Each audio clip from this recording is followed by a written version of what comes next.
Looking ahead to Sunday, who are favourites? League leaders Liverpool or 10th place Chelsea for you? I know Jurgen Klopp seemed to suggest that it's a 50-50 game, in which case he would be giving betting advice to the general public that everyone should bet on Chelsea if it's actually a 50-50 game. But obviously Liverpool are the favorites. The injury issues are huge for Liverpool, but a bunch of players were injured the last time these two teams played. Obviously, that game was at Anfield, but it was a completely dominant performance by Liverpool. So I think Liverpool are obviously the clear favorites, as we could have just realized from looking at the table. Okay, Janusz, it's Sunday morning ahead of the Cup final, and you've got Mohamed Salah, you've got Darwin Nunez, and maybe Szoboszlai as well. And they're all, I could maybe play here, but it'd be a bit of a risk should you take an injection or something like that. Do you prioritize the Cup final on Sunday morning and the risk it would be, if it would be, to play one or all three of those players? Or do you leave it up to the player and hope that they make the right decision? What are you doing here, especially with Mo Salah? Yeah, I don't think you're leaving it to the player. I mean, that speculation is absolutely crazy. I mean, it's a cup final. It's a chance to win a trophy. So I'm sure if Salah is available, he is going to play. I mean, he doesn't have to do that. We saw against Luton, even though the first half wasn't good. I mean, look, you have an extraordinary manager with players that are willing and capable of doing just about anything for him, right? To make sure that he leaves the right way. And it doesn't always happen that way.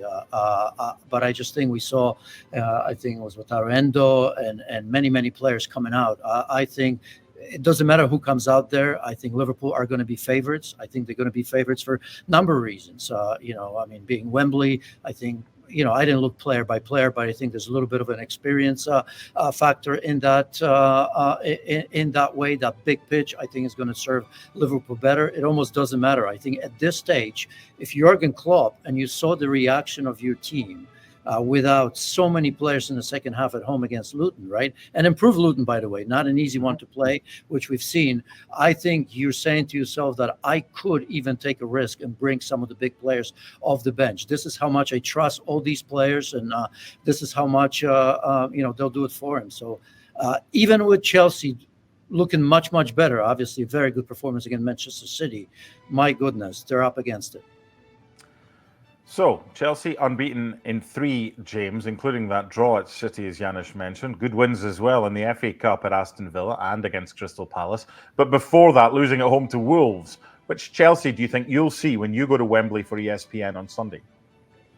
Well, I have to say, listening to Pochettino speak today, it was a definite change of tone. He was quite positive, much more positive, almost bullish about his team's chances. He seems to think that they've turned a little bit of a corner, and there's sort of little examples that he's kind of giving, like when Disasi's celebrating a block or a piece of defending. He's sort of suggesting this is an example of, do you see that? Did you see that earlier in the season? Do you see these moments where there's signs of the team starting to come together, of a real genuine team spirit?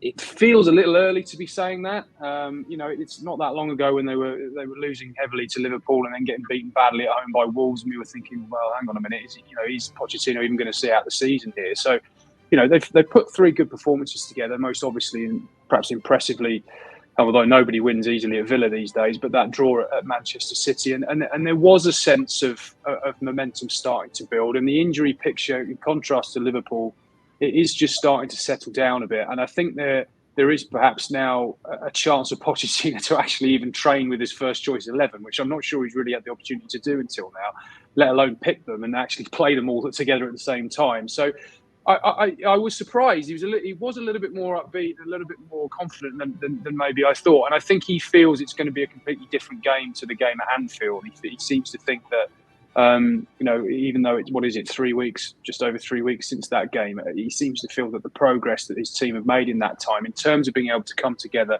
and fight as a unit, and the phrase he kept using today was sort of learning how to compete. He seems to feel that they've trying to establish a base level of consistency in their ability to fight in matches that ensures that the kind of insipid displays that we saw at Liverpool and then at home to Wolves are a thing of the past. But 3 games, since then is a bit of progress, but it feels a little premature, I think, to be wholly confident that Chelsea are going to turn up full sail and really take it to Liverpool.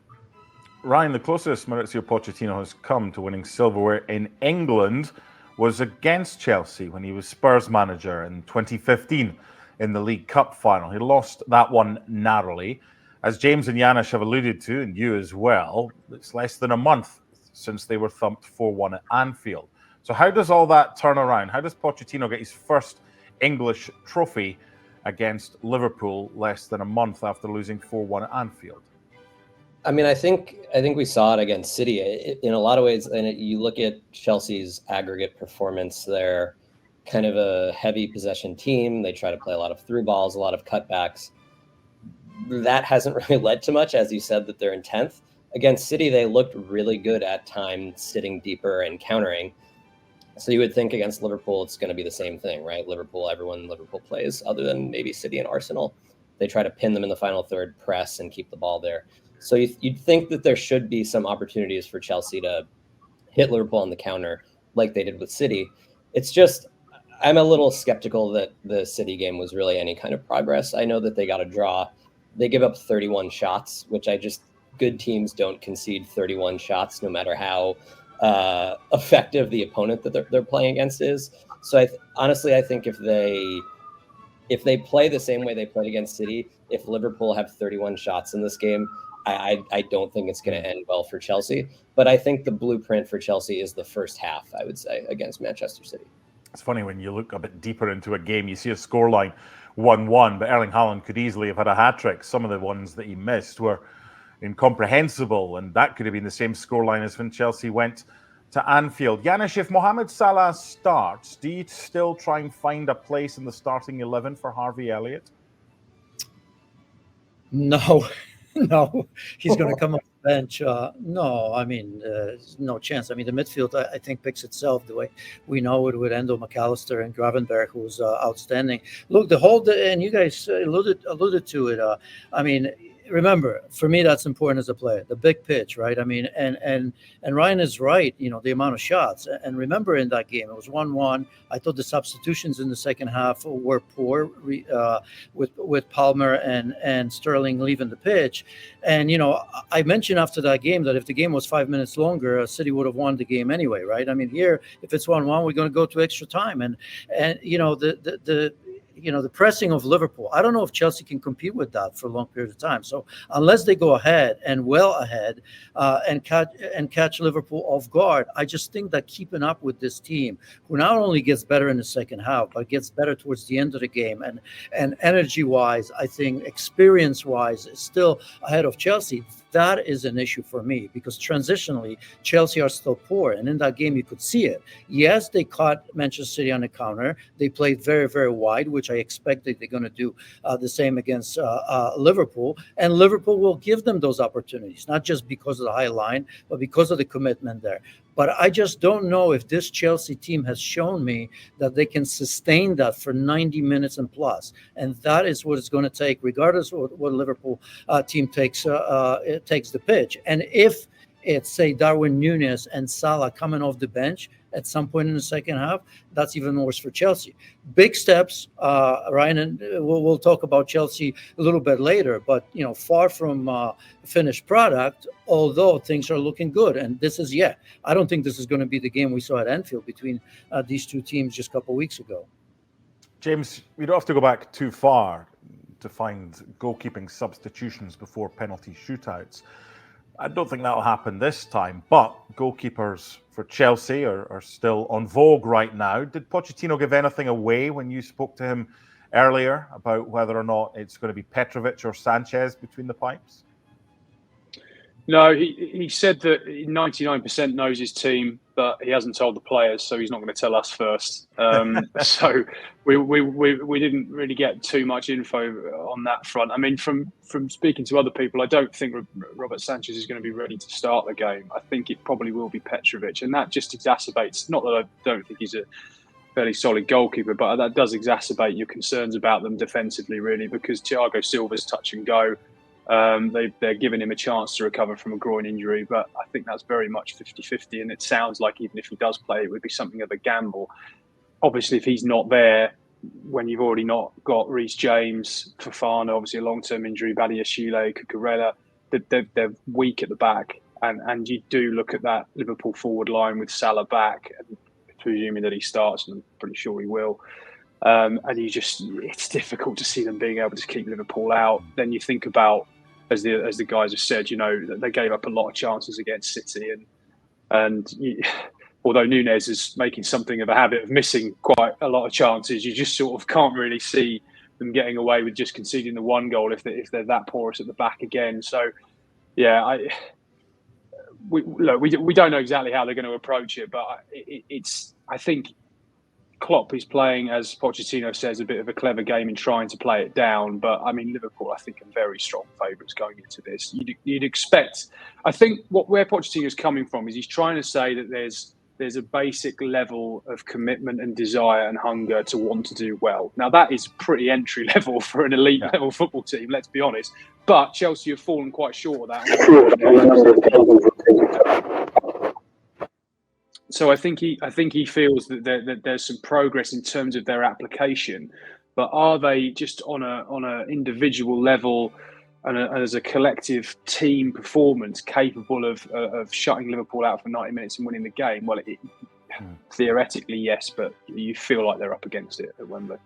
Before we let you go, what's your prediction for Sunday, James? Well, having said what I've just said, I'll go for a Chelsea win. No, I won't. I think Liverpool will win it, and I don't think they'll roll them over. But it's difficult. It's difficult to see Chelsea. I think if they take it to extra time, they've done well. So I think I'm going to go 2-1 Liverpool. Okay, Janusz?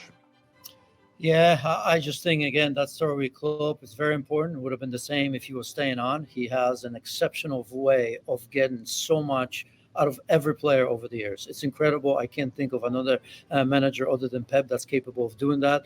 Poch is not at that level just yet. We were impatient with Chelsea. That's why I want to give him credit. They were an easy target to some degree, and we've been waiting for them to turn that a little bit of a corner. But I just think that Liverpool are way too much for Chelsea at this stage. Okay, Ryan? Yeah, if Nunez and Salah don't play, that's their three best goal scorers not playing. So it might be a little bit of an issue turning those chances into goals, or it might be a little bit of a struggle. But yeah, I'm with James. I think 2-1 sounds right to me. Okay, thank you to James. We'll stick with Janusz and Ryan. But a reminder, if you're in the United States, you can